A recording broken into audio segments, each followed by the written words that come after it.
Porque fala assim, que é uma coisa de tamanho, de dinheiro. Olha o que eu consegui comprar, né? Você que está acostumado com esse tipo de coisa, eu acho que é um problema você não conseguir ver. Quando você achar que é pequeno, assim, você chega mais perto, fica maior. Queria que você começasse contando um pouco do começo. Assim, quando a gente fala em carreira, né, interessante, eu não imaginei nem a ideia de uma carreira artística. Na minha cabeça, artista plástico era gente do passado, gente barbuda, que não tinha orelha, que eu via as coisas dos museus, eram parte de um imaginário que eu só tinha acesso através de representações, através de extensões. Como eu era uma pessoa que eu tinha interesse em arte em geral, eu gostava da história da arte antiga, desde, sabe, da pré-história até, gostava muito de barroco, ainda não tinha essa coisa quantitativa, eu consumia a história das imagens. Nessa época, acho que o primeiro intuito tinha a ver mais com psicologia, com gestalt, com percepção. E eu acho que uma parte de mim, até hoje, trabalha como uma espécie de gramatologista, como cientista. Engraçado, quando você começa a trabalhar com cientistas, você descobre que a maneira deles é muito parecida com a sua, é empírica, requer uma quantidade muito grande de criatividade e, no fim das contas, é uma forma alternativa de você estar relacionando o que tem dentro de você, sabe, a tua consciência, com o que está fora de você, o que aparece em forma de fenômeno no mundo físico. Arte não tem outra definição, uma definição mais simples do que a relação ou a evolução dessa interface entre o que está dentro de você e o que está fora de você. Né? O que o trabalho do artista tem sendo feito é justamente trabalhar formas de sensação e reação que transcendem os nossos sentidos imediatos. Né? A gente pode sentir e reagir a coisas que estão acontecendo em outro lugar ou que aconteceram em outro tempo. Essa capacidade, para mim, talvez seja a definição mais simples do que a inteligência. É a capacidade de qualquer organismo, não importa quão simples ele seja ou pequeno, de sentir e reagir.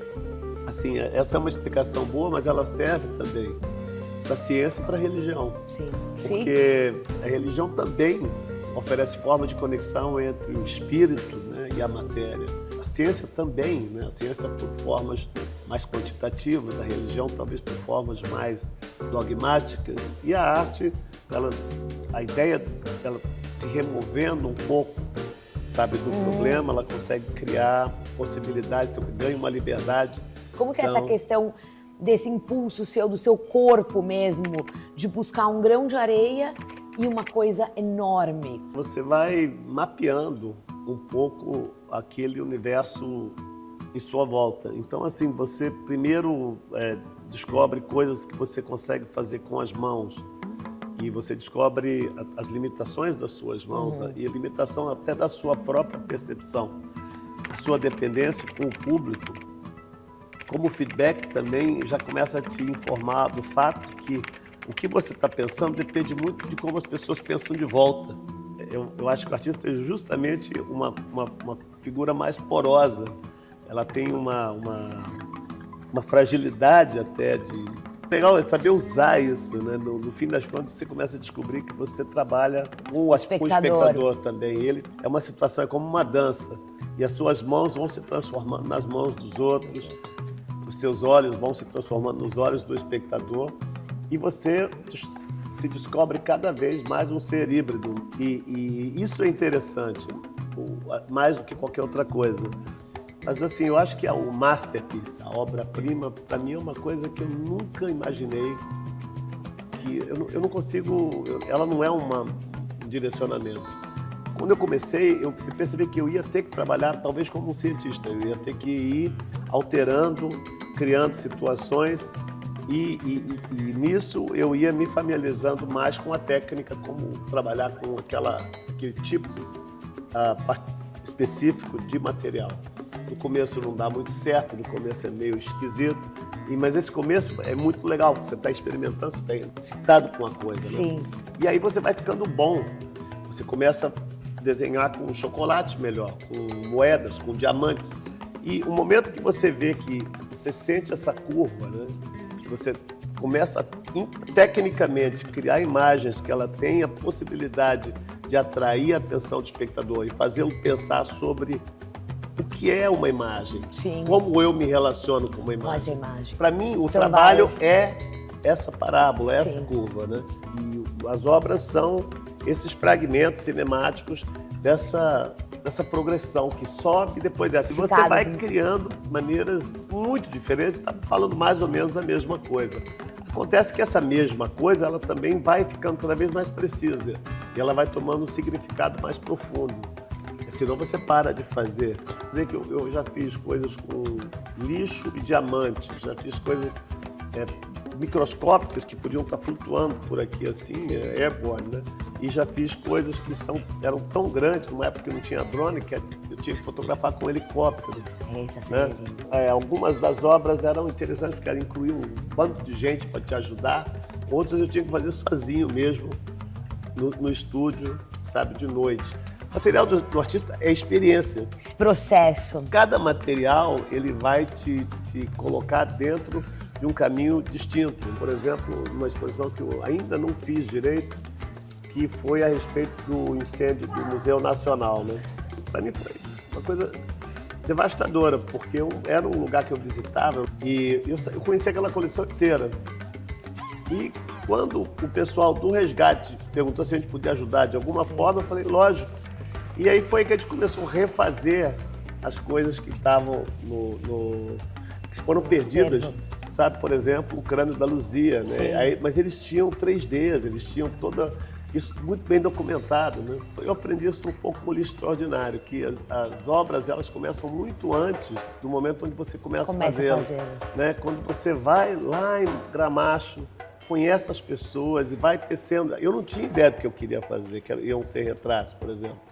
E aí você conversa e aquilo te inspira a conhecê-las melhor e chamá-las para o estúdio, fazer o trabalho junto com elas e depois aquilo ser desenvolvido dentro de um documentário que a gente tem essa ideia de tempo, né?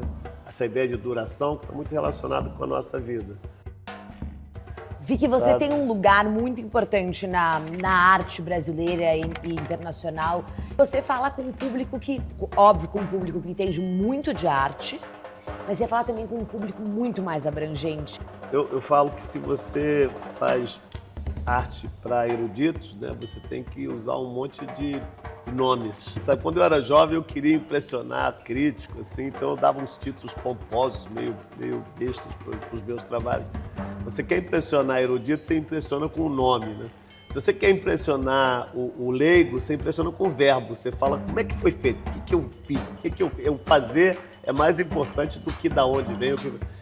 Agora, para você impressionar essas duas pessoas, você tem que ter uma gramática muito boa, você tem que ser um poeta. Eu entendi que fazer arte não era para um tipo de pessoa, você tinha que fazer arte para todo mundo, sabe? Para todo mundo. Eu fiz uma galeria, eu aluguei um box dentro da Feira de São Joaquim de Salvador, que é um lugar assim que é um lugar de enorme troca cultural, mas é uma cultura que não é a cultura dos museus, não é a cultura das galerias, é a cultura do Dedê, do acarajé, do candomblé. Mas aí você cria um espaço, dá uma limpada nele, faz igual assim, uma boutique, Prada, Balenciaga. Você pega um cubo branco e simplesmente coloca ele em outro lugar. Você simplesmente desloca ele da área de conforto onde ele sempre se encontra. Geralmente é uma vizinhança rica, quando é, no caso, um museu ou é algum lugar com alguma relevância histórica, o cubo branco é bom, porque ele cria uma moldura, ele cria um espaço em volta daquilo que você está vendo e ele força a sua atenção na direção daquele tema em particular. Então, quando você usa isso e coloca, por exemplo, arte de qualidade de museu, Júlio Deparque, Ernesto Neto, o Jonathan de Andrade, né? A Mariana Ponceno, agora o Zerbini está lá. Pessoal, eu lembro que no começo, por que você está fazendo isso? Eu falei, cara, porque eu acho uma experiência fascinante. Você está trazendo arte para a Feira de São Joaquim? Eu falei, não, eu não tenho como, isso aqui já está cheio de arte. Eu não vou oversaturar um ambiente que já está saturado de cultura, né? Não, eu estou fazendo isso justamente para dar uma atrapalhada, dar uma mexida, essa profusão de feiras e bienales que nós tivemos aí, assim, nos últimos 20 anos, né? Esse mundo da arte que foi criado com uma densidade extrema de acontecimentos, de material para ser visto, né? Eu acho que isso, por um lado, é importante, ele cria mais trocas, ele cria mais possibilidades, Com certeza. mas, por outro lado, também você engessa um pouco o processo de você ver alguma coisa como se você estivesse vendo aquilo pela primeira vez. E isso é que me interessa mais. Vicky, muito obrigada por estar nos Obrigado recebendo a você. aqui. É um privilégio sempre conversar com você.